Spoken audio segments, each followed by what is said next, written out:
Friday's first video for you viewers. The first news story is about an Ethiopian comedian who has passed away in the US.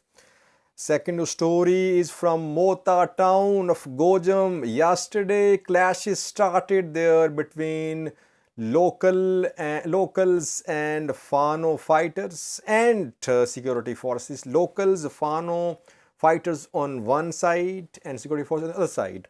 Clashes started there yesterday. Some security officials were injured. Today, things escalated. Serious law and order situation in Motta town these minutes. Several persons have been injured and killed in Motta, Gojam. Third news story is about Fano commander Zemene Kassie. In the previous video, we discussed speculations that he could be out of Ethiopia. He might have left Ethiopia. But his house has been surrounded in Gojam, where reportedly security forces have laid siege to Zemene Kassie's house. Fourthly, another activist in the Amhara region has been detained by the authorities. And lastly, was Tigray presidential spokesperson Geta Choreda a few hours ago in an interview talked about transitional government. We know that some Tigray-based opposition parties like Salsevoyene, Baitonan, Tigray Independence Parties, some of these have been demanding establishment of a transitional government, that this government should not lead Tigray. There should be transitional government which should decide the future of Tigray. Geta Choreda spoke about this demand of opposition party in an interview a few hours ago. What did he say? And is he convincing when he's speaking about transitional government? Will opposition parties be convinced by what Getachew is saying? Firstly, viewers, an Ethiopian comedian has passed away. Wondwossen Berhanu is his name, also called Dokle. He was 57 years old. He was ill for some time and he was undergoing some treatment. He was receiving medical care in Washington, D.C.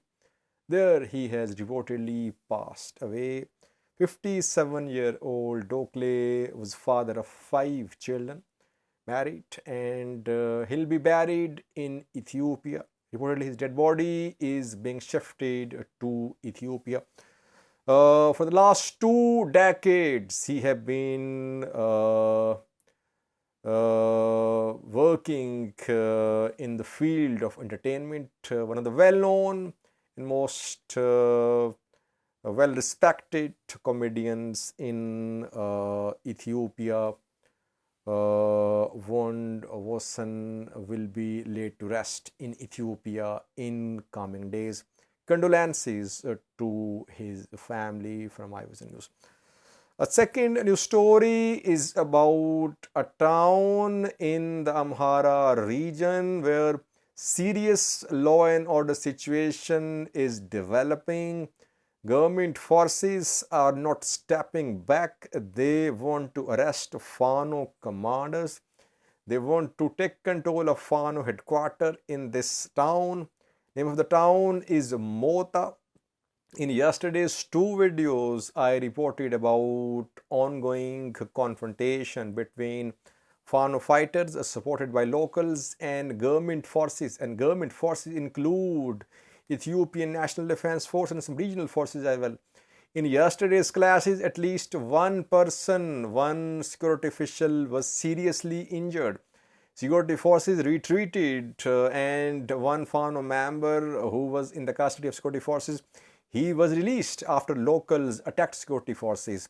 Then last night and in the morning today, security forces launched fresh attacks, and new operation was launched against Fano fighters and their base in Motta.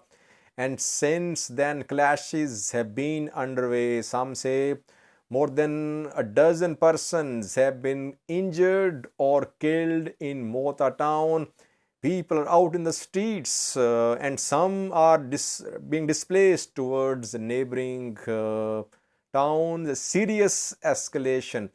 General Abeba Tedesse's name is being mentioned by some Amhara news sources that he is behind this attack, that he is betraying the people of Amhara, that Amharas trusted him, but now he is commanding this ongoing campaign against Fano, against Amhara people in the Amhara region.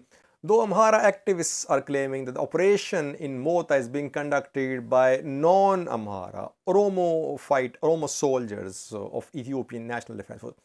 But what we have confirmed is that ENDF is conducting this operation. All ethnic group members are the part of this ENDF. It's not that all Oromo soldiers are there.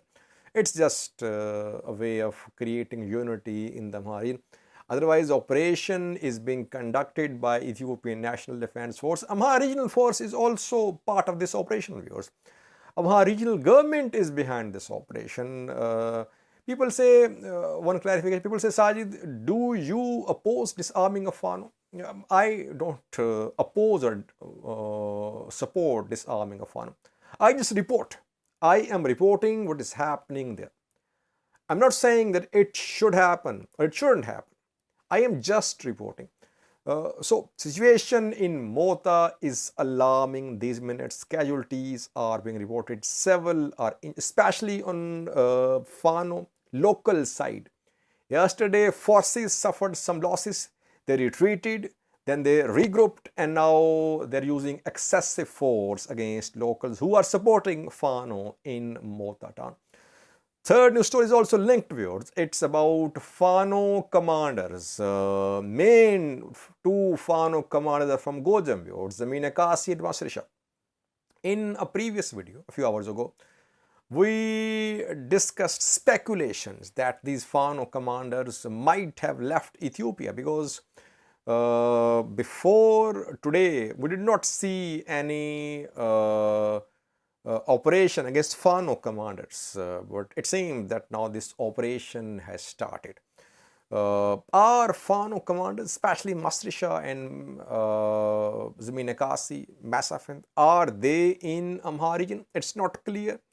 But government forces have surrounded the house of Zemene Kassie. It has been confirmed that dozens of vehicles have been seen moving in Meravi. Meravi is the town in Gojam where there is residence of Zemene Kassie. His house has been surrounded.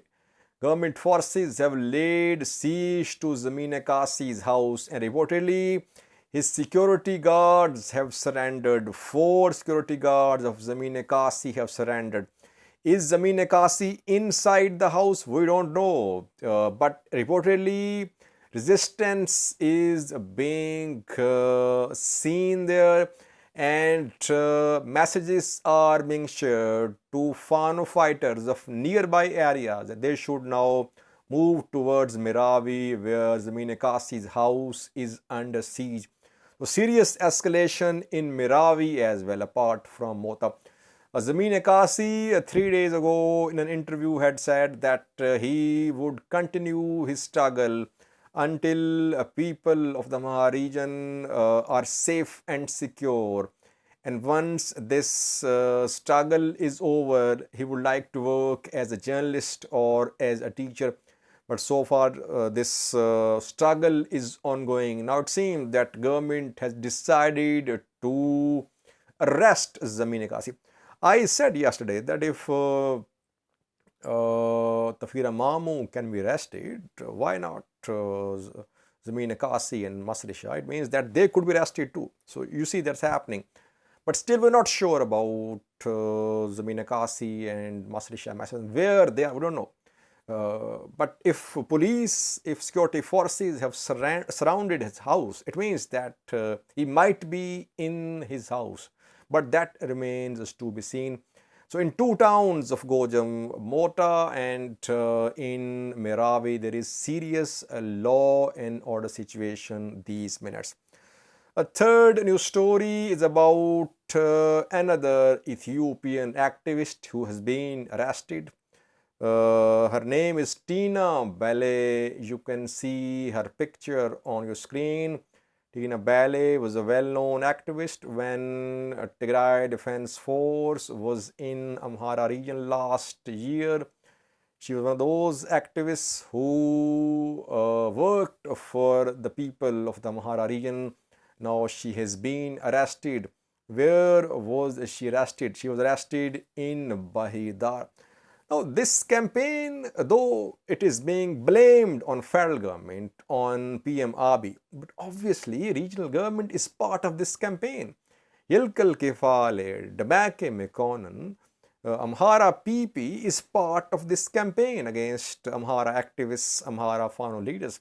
Without the approval, without the consent of Amhara regional government, such campaign cannot be launched. It means that Amhara regional government is on board as well, though people are just accusing Ethiopian federal government, Oromia government, Oromo channels, that they are behind this campaign. No, Amhara regional government, Amhara politicians, they are part of this campaign. Lastly, was Tigray presidential spokesperson Getachew a few hours ago in an interview spoke about transitional government in Tigray, which has been a demand of Tigray's opposition parties. Salse Boyene, Batona, Tigray Independence Party, they have been calling for establishment of a transitional government in Tigray. These parties say that there must be a transitional government which should decide the future of this state, this region. But Tigray Liberation Front, the party in power, has been rejecting this demand.